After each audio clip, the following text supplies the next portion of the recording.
हे 3.5-4 वर्ष आपण लढतोय. त्या सगळ्याचा मी आता उल्लेख करत नाही, उशीर झालेला आहे. परंतु गेल्या 3.5-4 वर्षाच्या लढ्याचं अत्यंत क्रांतिकारी यश आहे. आणि गेले 11 दिवस आपण ह्या ठिकाणी आमरण उपोषण जे 7 दिवस केलं आणि 20 तारखेला इथं स्वतः आपल्या राज्याचे सहकार मंत्री इथे आले, आपल्याशी संवाद साधला आणि त्यांनी आपल्याला आश्वासित केलं की हा प्रश्न आम्ही मार्गी लावू. आणि 19 तारखेला स्वतः राज्याचे मुख्यमंत्री आणि उपमुख्यमंत्री यांनी सुद्धा आश्वासित केलं होतं. त्याचबरोबर आपलं एक शिष्टमंडळ मदत पुनर्वसन मंत्री यांनाही भेटलं होतं आणि या सगळ्याही लोकांनी आपल्याला जे आश्वासन केलं होतं ते आज पाळलं गेलं. आणि आज त्यानुसार 15 कोटीची विशेष बाब म्हणून हिरड्याच्या नुकसान भरपाईचा निर्णय झाला. आणि त्याच्याविषयी आत्ताच आपल्याला राज्याच्या एका कॅबिनेट मंत्र्यांनी, आपले सहकार मंत्री महोदय वळसे पाटील साहेब यांनी सांगितलं. 100% त्या सगळ्याचा आपण अत्यंत आनंद साजरा करतोय आपल्या सगळ्यांसाठी. आणि एकूण सगळ्या हिरडा उत्पादक आंबेगाव जुन्नर खेडच्या शेतकऱ्यांसाठी ही खूप गोष्ट महत्त्वाची आहे. आपण एक पाऊल पुढे टाकलंय. दुसरी एक गोष्ट की हमी भाव सुद्धा पुढच्या 2-3 दिवसामध्ये महामंडळाकडनं जाहीर होतोय आणि तो सुद्धा चांगला असेल. आणि जर उद्या महामंडळाने सुद्धा काही अडचण केली तर परत आपण त्या आपल्या पद्धतीने त्यांच्याशी लोकशाही मार्गाने लढू. परंतु तो सुद्धा एक चांगली बाब घडते. त्याच्यामुळे एक ऐतिहासिक अशी ही आजची घटना आहे.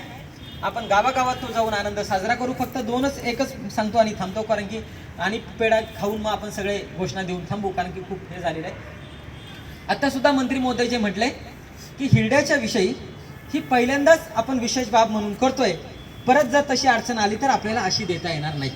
आणि म्हणून मी त्यांना सुद्धा परत एक वाक्य बोललो, इथंच तुम्ही सगळ्यांनी ऐकलं की याच्या पुढचा जो प्रवास आहे तो हिरडा पीक जे आहे, जे फॉरेस्टमध्ये आहे ते गौण उपजतच राहील, पण जे खाजगी क्षेत्रामध्ये आहे त्याला नुकसान भरपाईच्या कक्षेत कसं आणायचं, त्याला फळबागेत टाकायचं का, त्याला शेतपिकात टाकायचं का, त्याला औषधी वनस्पतीत टाकायचं का, याचा धोरणात्मक निर्णय घेण्यासाठी याच्या पुढच्या काळात आपल्याला प्रयत्न करावे लागतील.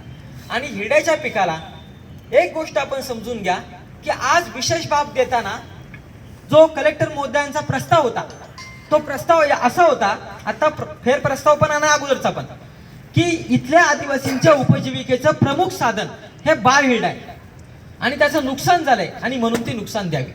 आणि शेवटी कॅबिनेटमध्ये निर्णय होताना सुद्धा ते लोकांच्या उपजीविकेशी, लोकांच्या जगण्याशी निगडीत आहे याचाच विचार केलेला असणार, कारण की त्याच्यावर आदिवासींची उपजीविका चालते. त्याच बॅकग्राऊंडला आता खाजगी क्षेत्रातला हिरडा जो बारड्याची झाड आहेत त्याची 7/12ला नोंद करणं, त्या 7/12ला नोंद करून रिसर बारहिरडा, फळबाग, औषधी वनस्पती किंवा शेतपीक याच्यामध्ये त्याला टाकणं, कृषी विभागाच्या अर्थात सल्ला मसलत करून तो धोरणात्मक निर्णय करणं आणि त्याला नुकसान भरपाईच्याही कक्षेत आणणं आणि त्याला इतर सुद्धा सरकारच्या योजना खाजगी क्षेत्रावरच्या बारहिरड्याला मिळवून देण्याचा प्रयत्न करणं, हा एक धोरणात्मक आपल्याला याच्या पुढे पाठपुरावा करावा लागणार आहे. हिरड्याची लढाई संपलेली नाहीये. ती शंकर विठू केंगले, ॲडव्होकेट नाथा शिंगाडे यांच्यापासून सुरू झालेली आहे. त्यातले काही टप्पे आज पार केले. नुकसान भरपाई आज पहिल्यांदा ऐतिहासिक मिळाली आणि ते किसान सभेचं आणि सगळ्या नेत्यांचं आहे. आम्ही कुणालाही नाही, ज्यांनी आम्हाला सहकार्य केलं ते राज्याचे मुख्यमंत्री असतील, उपमुख्यमंत्री असतील, राज्याचे सहकार मंत्री असतील, माजी खासदार आढळराव पाटील असतील, आत्ताचे खासदार कोल्हे साहेब असतील, इथं ज्यांनी भेट दिली ते रोहितदादा असतील, सगळेच, म्हणजे मी आता परत ती सगळ्यांची नावं आहेत, परंतु ज्यांनी आम्हाला या सगळ्यात लढ्यात साथ दिली त्या सगळ्यांचं आम्ही नक्कीच त्यांचा आम्ही आभारी आहोत. त्यांच्याविषयीचं धन्यवादही व्यक्त करतो. परंतु हा हिरड्याच्या लढाईचा एक टप्पा आता आपण गाठलाय. पुढच्याही काही धोरणात्मक पातळीवर आपल्याला लढायचं आहे. हमी भावाचा मुद्दा असेल की जो आता जाहीर होणार आहे, त्याच्यानंतर त्याच्या धोरणात्मक पॉलिसीचा असेल, हिरड्याच्या बाळहिरड्याचा केंद्राच्या सुद्धा जी योजना आहे हमी भावाची योजना, त्याच्यामध्ये सुद्धा समाविष्ट करण्याचे आपले प्रयत्न सुरू आहेत. तो सुद्धा आपला लढा सुरू आहे.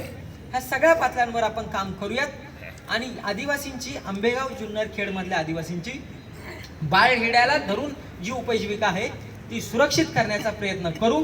आणि ह्या लढ्यामध्ये किसान सभा जरी त्याचं नेतृत्व करत असली तरी सगळ्या लोकप्रतिनिधींचं, सगळ्या पक्षीय लोकप्रतिनिधींचं, नेत्यांचं सहकार्याची याच्याही पुढे आम्हाला गरज लागणार आहे. वेगवेगळ्या संघटनांची गरज लागणार आहे. सगळ्यांनी मिळून हा प्रश्न आपण पुढच्याही काळामध्ये अजून पुढच्या टप्प्यावर नेऊ आणि एक सगळ्या चांगल्या प्रकारची उपजीविका सुरक्षित करण्याचा, हिरड्याविषयी व्यवस्थित धोरणात्मक निर्णय करण्याचा आपण प्रयत्न करू. आज आपण सगळेजण लढलेलो आहोत, सगळे जिंकलेले आहेत. विशेषतः ज्या हिरडा उत्पादक शेतकऱ्यांनी गेले 3.5 वर्ष आमच्यावर विश्वास ठेवून ह्या लढ्याला ताकद दिली, ह्या लढ्याला साथ दिली, त्यांचं सुद्धा विशेष कौतुक आहे, त्यांना सुद्धा सल्यूट आहे. आणि ज्या ज्या नेत्यांनी आम्हाला सगळ्यांना याच्यामध्ये सहकार्य केलं आणि राज्य शासनाचं आम्ही परत एकदा आभार व्यक्त करतो आणि सगळ्यांना क्रांतिकारी सलाम करतो.